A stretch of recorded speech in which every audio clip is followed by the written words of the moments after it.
Hello hi आदाब नमस्कार सम्मानित साथियों। Welcome to YouTube channel TET point Mohammad Yusuf Ali के संग। जैसा कि सर्वविदित है, पंचायत चुनाव 2021 चल रहे हैं। उसी संदर्भ में आज हम लेकर आए हैं कलेक्शन सेंटर पर वापस आकर मतदान सामग्री क्या क्या जमा करनी है। दूसरा, सीधे काउंटर पर क्या क्या जमा होने हैं और हाथ में क्या रखा जाएगा। और तीसरा, ये किस प्रकार से तैयार किए जाने हैं, इस पर आज हम डिस्कशन करेंगे। यदि वीडियो पसंद आए तो लाइक करें, सब्सक्राइब अवश्य करें। साथ ही यदि आप हमारे यूट्यूब चैनल के व्हाट्सएप ग्रुप से जुड़ना चाहते हैं तो डिस्क्रिप्शन बॉक्स में जाकर लिंक के माध्यम से जुड़ सकते हैं। तो चलते हैं आज की वीडियो के शीर्षक की तरफ। तो सबसे पहले हम ये बताना चाहेंगे कि सामूहिक लिफाफे 8 लिफाफे बनेंगे। एक बड़ा लिफाफा होगा सामूहिक लिफाफा का, और उसके अंतर्गत ये सीलबंद होंगे सभी, और 8 लिफाफे तैयार होंगे। लेकिन प्रत्येक पद के लिए अलग अलग लिफाफे तैयार किए जाएंगे। सिर्फ ग्राम सदस्य को छोड़ करके, क्योंकि हर वार्ड में प्रत्याशी अलग अलग होते हैं, इसलिए उसका लेखा भी अलग अलग तैयार किया जाएगा। तो चलते हैं, शॉर्ट में बताने की कोशिश करते हैं, क्योंकि इसकी वीडियो मैं पहले ही बना चुका हूँ, डिस्क्रिप्शन बॉक्स में डाल दूंगा। सीलबंद आवरण जिसमें निर्वाचक नामावली की चिन्हित प्रति हो, तो ये P1 के पास होती है चिन्हित प्रति। इसको आप डाल देंगे। सीलबंद दूसरे चलते हैं, सीलबंद आवरण जिसमें प्रयुक्त मतदाताओं के प्रतिपण के साथ निवेदित मतपत्रों के प्रतिपण रखे गए हों। तो ये प्रयुक्त होते हैं, जिसमें से हम P2 मतपत्र काट के दे देता है, ये वो चीज़ होती है। और निवेदित मतपत्र यदि कोई डला हो तो इसको भी का प्रतिपण हो तो इसको भी हम दूसरे लिफाफे में डाल देते हैं और सील कर देते हैं। ये सभी सील होंगे। सीलबंद आवरण जिसमें प्रतिपण सहित ऐसे मतपत्र जो पीठासीन अधिकारी के द्वारा हस्ताक्षरित हों किंतु प्रयुक्त नहीं किए हों, क्योंकि हम पहले ही कुछ मतपत्रों पर साइन कर लेते हैं, तो यदि हमारे हस्ताक्षरित वाले कुछ बच जाते हैं तो उनको हम लिफाफे नंबर 3 में डाल देंगे। सीलबंद आवरण जिसमें निवेदित मतपत्रों सहित ऐसे अन्य मतपत्रों जो प्रयुक्त न किए गए हों, तो ये वो मतपत्र होंगे जो हमारे निवेदित मतपत्र होंगे जो अन्य कहीं भी प्रयुक्त नहीं किए गए हैं। निवेदित मतपत्र वो होते हैं जब कोई मतदाता आया और उसकी वोट पहले ही डल जाती है, लेकिन वो जिद करता है कि मुझे वोट डलवानी है, तब ये मतपत्र डलवाया जाता है। लेकिन इसको हमें अलग लिफाफे में लगाया जाता है, लिफाफे नंबर 4 में, और इसको मतपेटी में नहीं डलवाना होता है। नंबर 5 में चलते हैं, सीलबंद आवरण जिसमें निवेदित मतपत्र और निवेदित मतपत्रों की सूची रखी गई हो। यदि कोई निवेदित मतपत्र कोई इस प्रकार से डल जाता है तो इसकी सूची बना करके इसमें डाल देंगे, अन्यथा निल लिख करके इसमें डाल देंगे। सीलबंद आवरण जिसमें मतदान प्रक्रिया के अतिक्रमण के कारण रद्द किए गए मतपत्र हों, तो इसमें भी यदि कोई अतिक्रमण करता है, कोई बाह्य अवांछनीय शक्ति कोई अतिक्रमण करती है तो रद्द किए गए हैं, तो उसके मतपत्र इसमें डाल दिए जाएंगे। सीलबंद आवरण जिसमें अन्य रद्द किए गए मतपत्र हों, रद्द किए गए जैसे कई प्रकार से हो सकते हैं। मान लीजिए बैलेट पेपर कोई मतदाता गया, वहाँ पर नीचे गिर गया या वो वापस कर देता है, तो 3 प्रकार की कंडीशन होती हैं। इन कंडीशन में आप उनको इस लिफाफे के अंतर्गत रख देंगे। अप्रयुक्त मतदाताओं को रखने हेतु लिफाफा, और जो अप्रयुक्त मतदाताओं को रखने हेतु लिफाफा, जो कोई मतदाता किसी प्रकार का मतपत्र होता है वो और अप्रयुक्त है, उसको हम इस लिफाफे के अंदर डाल देंगे। ये मैंने बहुत संक्षेप में बता रहा हूँ, क्योंकि इनकी सभी की वीडियो में डाल चुका हूँ, इनकी आपको डिस्क्रिप्शन बॉक्स में डाल दूँगा। तो इन सभी आठों लिफाफों को आप एक बड़े लिफाफे के अंतर्गत डाल देंगे। अब चलते हैं आगे। असंवैधानिक लिफाफे में 10 मत होते हैं, 10 लिफाफे होते हैं, मान लीजिए 9 लिफाफे होते हैं, इसमें हो सकता है। तो इसमें हम क्या करते हैं, संक्षेप में बताते हैं। आवरण जिसमें निर्वाचक नावली चिन्हित प्रति से भिन्न हो, तो ये हमें 4 मिलती है, एक चिन्हित उसमें डाल दी हमने सांविधिक में, और 3 बची, तीनों को हम इसमें इस प्रति आवरण में डाल देंगे। असंवैधानिक में हम सील नहीं लगाते हैं, लाख की सील नहीं लगाते हैं, सिर्फ ये बांध के ले जानी होती हैं। आवरण जिसमें मतदान अभिकर्ताओं के नियुक्ति पत्र हों, तो मतदान इसमें हम जितने जो हमारे एजेंट होंगे उनके नियुक्ति पत्र होंगे, इसमें आवरण नंबर 2 में डाल देंगे। आवरण जिसमें निर्वाचन कर्तव्य प्रमाण पत्र हो, तो इसमें हम नील की पर्ची डालेंगे और इसके अंदर डाल देंगे। सीलबंद आवरण क्योंकि इस प्रकार की कोई आती नहीं है। सीलबंद आवरण आपत्तिकृत मतों की सूची, आपत्तिकृत मतों की सूची कोई हमारे पास होगी नहीं, क्योंकि हम चैलेंज, आपत्तिकृत मत कहते हैं चैलेंज वोट। चैलेंज वोट उसको कहते हैं जब कोई मतदाता आया और किसी भी अभिकर्ता अथवा प्रत्याशी ने ऑब्जेक्शन किया कि ये असली मतदाता नहीं है, यह कालीचरण या दीपक नहीं है। तो अगर वो दीपक नहीं होता है, यदि वो दीपक प्रत्याशी गलत पाया जाता है तथा मतदाता सही पाया जाता है पीठासीन के अनुसार, तब हम इसका सूची बनाएंगे, अन्यथा नहीं बनाएंगे, नील करके डाल देंगे। आवरण जिसमें निर्वाचकों से उसकी आयु के संबंध में प्राप्त की गई घोषणाएं और अन्य निर्वाचकों की सूची हो। तो इसमें यदि कोई हमें पीठासीन को ऐसा लगता है कि इसकी आयु, इस मतदाता की आयु कम है, तो हम इसमें इसका प्रयोग करेंगे, अन्यथा नील कर देंगे। आवरण जिसमें आपत्ति किए गए मतों की सूची रसीद बही हो और नकदी हो, तो इसमें हम रख देंगे। यदि कोई चैलेंज वोट डलती है और उसकी 5 रुपये की रसीद कटती है और वो गलत पाया जाता है प्रत्याशी और मतदाता सही पाया जाता है, तब हम इसका इस्तेमाल करेंगे, अन्यथा नील करके डाल देंगे। फिर है इसमें हमारा आवरण जिसमें अप्रयुक्त और क्षतिग्रस्त पत्र मुद्राएं हों, जो हमारी पत्र मुद्राएं ग्रीन पेपर सील जो हमारी कट जाती हैं, फट जाती हैं लगाते हुए, तो उसको हम इसमें रखेंगे। अवशेष पत्र मुद्रा का लिफाफा बिना सील किए हुए हो, तो पत्र मुद्रा का लिफाफा ये बिना सील किए हुए इसमें रख देंगे हम, जो बचेंगी हमारी प्रयोग से। पीठासीन अधिकारी की घोषणाएं संबंधित लिफाफा, तो पीठासीन अधिकारी की घोषणाएं होती हैं, 3 प्रकार की घोषणाएं की जाती हैं। जब मतदान प्रारंभ होता तब अनुवर्ती पेटी लगाए तैयार की जाती है तब, और लास्ट में 3 प्रकार की घोषणा की जाती हैं, तब इसमें वो लिफाफे रखे जाएंगे। तो इस प्रकार से ये जितने भी आपके 10 लिफाफे होते हैं, इनको बड़े लिफाफे के अंतर्गत सामने लिफाफा, इसमें एड्रेस लिख देंगे और इसके अंतर्गत आप डाल देंगे। फिर आती है आपकी अन्य सामग्री, धातु सामग्री। इसमें से आप ये तीसरा लिफाफा होगा, आपको तीसरे लिफाफे में डाल देंगे आप बची कुछ चीज़ों को, और इसमें से आप धातु की सील को अलग करके रख लेंगे। फिर आप आता है नीचे आता है, नोट पढ़ लेते हैं। यदि किसी लिफाफे में कोई सामग्री ने रखी जानी हो, तो ऐसे लिफाफे में सादे कागज़ पर शून्य लिख दें या नील लिख दें, डाल दें, ताकि पैकेट की वापसी से कोई असुविधा न हो। साथ ही ध्यान रखें कि प्रत्येक प्रारूप निर्धारित कॉलम में जो सूचनाएं भरनी हैं अपेक्षित हों और अनिवार्य रूप से भरे जाएं।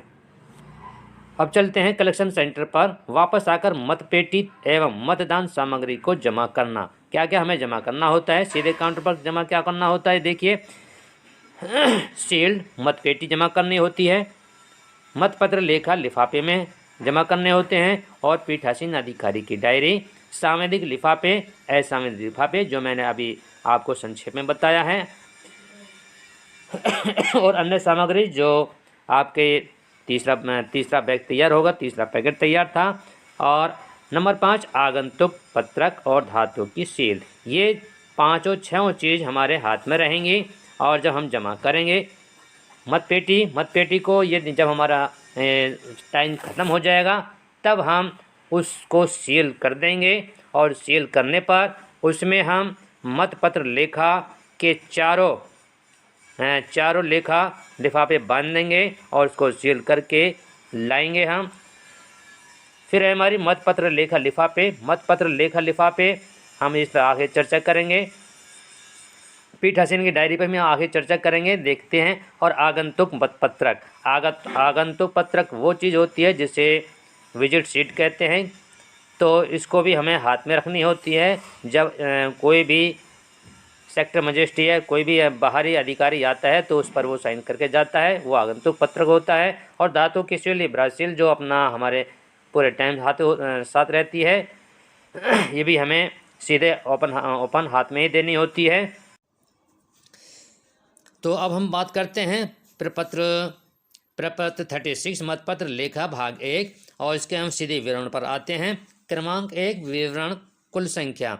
तो क्रमांक 1 कहता है मतदान स्थल के पीठासीन अधिकारी द्वारा प्राप्त मतपत्रों की संख्या। तो जो आपको कलेक्शन सेंटर से प्राप्त हुए हैं उसको आप यहाँ से यहाँ भर देंगे। मान लीजिए आपको प्राप्त हुए हैं 551 से 650, ये क्रमांक 1 की बात कर रहा हूँ मैं, चाहे नीचे लिखा आ जाए। तो इस पर मान लीजिए हमारे कितने हुए 100, कितने प्राप्त हुए, ये 100 हुए। और अब चलते हैं दूसरे कॉलम में क्या जाता है हमारा, मान लीजिए उपयोग में नहीं लाए गए मतपत्रों की संख्या, जो उपयोग में नहीं लाए गए हैं। मान लीजिए 32 हुए, तो 32 हम कॉलम नंबर 2 में लिख देंगे। और फिर आ जाता है हमारे कॉलम नंबर 3। तो कॉलम नंबर 3 क्या कहता है हमारा, तो कॉलम नंबर 3 में कहता है प्रयोग में लाए गए मतपत्रों की संख्या। तो ये कह रहा है 1 में से 2 घटा दीजिए, जो हमारा क्रमांक 1 है, क्रमांक 1 में से 2 को माइनस कर दीजिए आप। तो क्रमांक कितना है हमारे 100, तो कितने में से माइनस करेंगे हम, 100 में से 32 को माइनस कर देंगे। तो कितना आ जाएगा हमारा, इजिकल टू 68 आ जाएगा। अब 60 अब 4 तो आ जाइए। मतदान स्थल पर उपयोग में लाए गए किंतु मत पेटी में नहीं डाले गए मतपत्रों की संख्या। तो कै खे गए हैं हमारे ये, तो कै खे गए में आ जाते हैं हम। मान लीजिए हमारे इसमें हम क्रमांक भी लिख देंगे, इस पर हम यहाँ पर क्रमांक भी लिखेंगे और मतपत्रों की संख्या भी लिख देंगे जो रद्द किए गए हैं। और खे में है निवेदित मतपत्र, यदि कोई आपके निवेदित टेंडर बोर्ड डलती है तो उसका भी हम संख्या लिख देंगे और उसका क्रमांक भी, मतपत्र की संख्या और क्रमांक लिख देंगे। और यहाँ पर यदि मुद्रण या लेखन की त्रुटि से रद्द किया जाता है तो उसको भी संख्या, मान लीजिए हमारे यहाँ पर कितने हुए, इसका भी 1 हुआ, इसका भी 1 हुआ और इसका भी 1 हुआ। तो कितने हो गए हमारे, कुल हो गए हमारे ये 3, कुल कितने हो गए हमारे ये 3 हो गए। तो अब हम क्या करेंगे, क्रमांक नंबर 5 पर जाइए अब। तो क्रमांक नंबर 5 कहता है आपका, तो यहाँ पर हो गए 3। अब चलते हैं हम आगे। तो ये ध्यान रखिए आप, हमारे यहाँ पर हैं ये 68 और यहाँ पर कितने हैं 3, कितने हैं 3। तो इन 68 में से कॉलम नंबर 5 में आएंगे आप। तो कॉलम नंबर 5 में से आप 68 में से -3 माइनस कर देंगे। तो ये हमारे, तो ये आपकी क्या आ जाएगा, ये आ जाएगा आपका कुल मतपत्र संख्या आ जाएगी। आगे चलते हैं।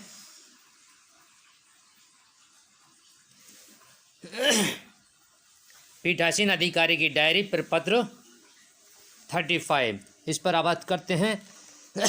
यहाँ आप विकास खंड क्षेत्र का नाम लिख लेंगे, मतदान का दिनांक लिख लेंगे और यहाँ पर जो आपको एक चिट मिलेगी उसके अनुसार यहाँ पर आप भर लेंगे। यहाँ बात करते हैं पॉइंट नंबर 5 पर। तो ये जिला मजिस्ट्रेट के आदेश के अंतर्गत नियुक्ति मतदान अधिकारी की अनुपस्थिति में आपके द्वारा नियुक्त मतदान अधिकारी का नाम और पता। तो ये इसकी हमें आवश्यकता नहीं पड़ती है क्योंकि ये हमें पूरी टीम वहाँ से प्राप्त होती है। और यदि वहाँ आने के बाद भी हमारी कोई कमी पड़ जाती है, कोई टीम में बीमार पड़ जाए तो हम सेक्टर मजिस्ट्रेट से मांग करेंगे। और यदि वहाँ पर किसी कारण से नहीं उपस्थित होता है और सेक्टर मजिस्ट्रेट मना कर देते हैं, तब हम वहाँ से किसी को नियुक्त करते हैं। कौन करता है? पीओ, पोलिंग ऑफिसर करता है। और अन्यथा इस पर आप नील कर देंगे। ज़्यादातर ये नील ही होता है। यहाँ क्या आप मत पेटी का कुल संख्या भरेंगे, 2 यूज हुई हैं या 3 हुई है, और उसका क्रमांक आप यहाँ पर लिख देंगे। फिर है आपका ये जो महत्वपूर्ण है आपका इस मतदान डायरी में, इसका महत्वपूर्ण स्थान होता है।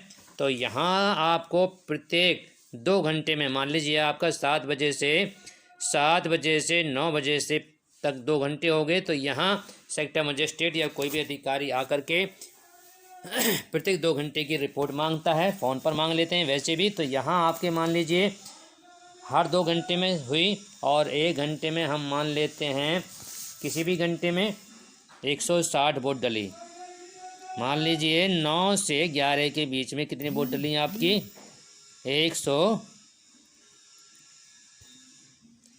160 वोट डली। तो आप कैसे निकालेंगे? यही जो मैं आपको नियम बता रहा हूँ, सब में यही चलेगा। 160 आपकी मान लीजिए 9 से 11 के बीच में 160 वोट डली, तो इसके सामने आप 2 जीरो बढ़ा दीजिए, और 2 जीरो बढ़ाने के बाद आप जितनी भी आपके पास मतदाता हैं उनसे आप डिवाइड कर दीजिए। तो मैं एक स्टैंडर्ड नंबर ले रहा हूँ 800, तो आप इससे क्या करेंगे, इसको आप इससे डिवाइड कर देंगे। तो कितना आ जाएगा आपका? ये 20। कितना आ गया आपका?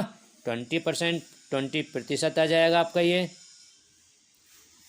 इसी प्रकार से आप सभी का 7 से 9, 9 से 11, 11 से 1 जो भी है, और 1 से 3 जितने भी आपका टाइम चलता है, उस प्रकार से आप यहाँ पर उनको यहाँ पर आप लिखते चले जाएंगे। और नीचे आकर के जितने भी आपके वोट डले, जितने आपके मान लीजिए वोट डले आपके कितने यहाँ पर 700, कुल 700 वोट डले, तो आप क्या करेंगे, इन 700 को इसमें 2 जीरो और बढ़ा दीजिए, और 2 जीरो बढ़ाने के बाद आप 800 से भाग कर दीजिए। जितने भी आपके मतदाता हैं उनसे आप डिवाइड कर दीजिए। तो डिवाइड करने पर आपका आएगा 87.5। यह आपका पूरे दिन का प्रतिशत आ जाएगा। अब बात करते हैं आगे। इसका पूर्ण रूप से मैंने इसमें वीडियो में बता रखा है। इसमें तो बहुत संक्षेप में बता रहा हूँ मैं, क्योंकि वीडियो बहुत बड़ी हो जाएगी, कई चीज़ बतानी पड़ रही हैं। यदि आपको वीडियो पसंद आए तो लाइक करें, सब्सक्राइब अवश्य करें। अब देखिए, पुरुष और महिलाओं का निकालना है तो कैसे निकालेंगे। मान लीजिए हमारे पास पुरुष हैं 420 और महिलाएं 380। तो मान लीजिए हम किसका निकालते हैं, किसी एक का निकाल लेते हैं। मान लीजिए 310, महिलाएं हैं हमारे पास 380, और पड़ी कितनी वोट हमारी, मतदाताओं की संख्या, मतदाताओं में कुल संख्या कितनी है यहाँ पर भर लेते हैं। चलिए, ये 380 हैं, 380 हैं, और मतदाता की मतदान करने वाले कितने हुए इसमें 310, कितनी हुई 310। तो प्रतिशत कितना हुआ, तो आप सीधा सा करेंगे, आप 310 310 को आप 380 से डिवाइड कर देंगे, और ऊपर 2 जीरो बढ़ा देंगे। तो इसको सीधा डिवाइड कर दिए, और डिवाइड करने के बाद जो आपका आएगा वो आएगा 81.57। इसी प्रकार से आप पुरुषों का निकाल लीजिए। जैसे ये 420 है, मान लीजिए 420 में से डली कितने 390, तो 390 हैं, तो 390 को 2 जीरो बढ़ा दीजिए आप। तो 390 में आप 2 जीरो बढ़ा देंगे, और इसको आप कितने से डिवाइड करेंगे, 400 इससे 420 से डिवाइड करेंगे, तो आपका आंसर आएगा 92.85 आएगा। अब आप क्या करेंगे, अब आप 390 को और 310 को टोटल करेंगे। 390 और 310 को टोटल करेंगे तो कुल कितना आ जाएगा, इसका जाएगा 700। कितना आ जाएगा आपका 700 आ जाएगा, और 700 में 2 जीरो और बढ़ा दीजिए, और आप सीधा जितने भी आपके मतदाता हैं उनसे आप डिवाइड कर दीजिए, तो इसका सीधा सा आंसर आ जाएगा 87.5 प्रतिशत। ये इस प्रकार से आपका प्रतिशत निकल जाएगा। इसमें मैंने बहुत अच्छी तरीके से उसमें डिटेल में समझा रखा है, तो आप डिस्क्रिप्शन बॉक्स में जाएंगे और इस वीडियो को देखेंगे, आपको क्लियर हो जाएगा। यहाँ देखिए सदस्य ग्राम पंचायत हैं, इसको आप मेन चीज़ तो मैंने बताई दी है, लेकिन फिर भी देखिए बता देता हूँ। यहाँ है आपका जिसके लिए निर्वाचन हो रहा है, यहाँ किसके लिए हो रहा है, चार पदों के लिए हो रहा है। और निर्वाचन लड़ रहे प्रत्याशियों की संख्या, जो भी प्रत्याशी जितनी भी संख्या है वहाँ आप यहाँ आप लिख देंगे। मान लें ग्राम पंचायत में लड़ रहे हैं कितने, 6 लड़ रहे हैं। और प्रधान के लिए ग्राम पंचायत के 6 लड़ रहे हैं और प्रधान के लिए लड़ रहे हैं 8। और जो भी लड़ रहे हैं उस प्रकार से यहाँ क्रम संख्या लिख देंगे। और प्रत्याशी और उनके निर्वाचन अभिकर्ता हैं जो भी वहाँ पर दिखाई देंगे, आप उनकी संख्या यहाँ पर भर देंगे। यदि अभिकर्ता निर्वाचन अभिकर्ता 1 है तो 1 भर देंगे, और फिर इसको नहीं भरेंगे आप, क्योंकि एक बूथ पर एक ही चीज़ रह सकती है। इसी प्रकार से यदि यहाँ पर मतदाता हैं, मतदान अभिकर्ता यहाँ पर कितने हो जाएंगे, मान लीजिए यहाँ 6 हो जाएंगे। यहाँ इस प्रकार से संख्या भर देंगे। नीचे चलते हैं। नेत्रहीन अथवा शारीरिक असमर्थता से ग्रस्त मतदाताओं की संख्या जिन्हें मतदान में सहायता दी गई है। आपत्तिकृत और चैलेंज मतों की संख्या जो अगर हुई हैं तो उनको आप यहाँ पर लिख देंगे। आगे बढ़ते हैं। ये मेन चीज़ है हमारी। देखिए, यदि मतदान स्थगित करना पड़ा हो तो मतदान की अवधि विस्तृत में लिखेंगे। ये पॉइंट नंबर 13। ये पॉइंट नंबर 13, यदि हमारा किसी कारण से हमें स्थगन करना पड़ जाए, मतदान अपना रोकना पड़ जाए और स्थिति ऐसी हो जाए कि कराना ना पड़े, तब हमें इसकी ये रिपोर्ट हमें इसकी बनानी पड़ेगी। और जिस प्रकार से हम प्रतिवेदन लिखते हैं उसका प्रतिवेदन की तरह हम इसको लिखेंगे। पॉइंट नंबर 14 पर जाते हैं। जब आखिरी मतदाता ने अपना मत डाला तब इसका सही टाइम यहाँ लिख देंगे। मान लीजिए 6:30 है तो यहाँ 6:30 लिख देंगे, 6 है तो 6 लिख देंगे, जब भी हमारा मतदान खत्म होता है। अन्य घटना यदि घटित होती है तो यहाँ लिख देंगे कोई घटना घटित नहीं हुई। ऊपर वाला करे कोई घटना घटित ना हो तो आप लिख देंगे घटना घटित नहीं हुई।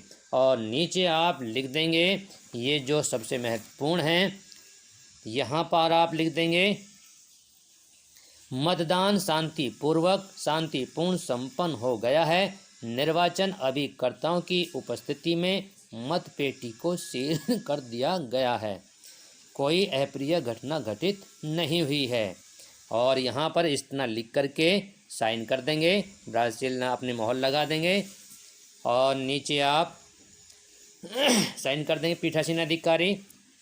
तो यदि आप इस प्रकार की ये 2-3 लाइन जो मैंने आपको बताई, मतदान शांतिपूर्वक किया गया, इस प्रकार से नहीं लिखेंगे तो वो फिर आपको लिखवाएंगे वो, इसलिए आप ये 2-3 लाइन ज़रूर लिख लें। यदि आपको वीडियो पसंद आ रही हो तो लाइक करें, सब्सक्राइब अवश्य करें। और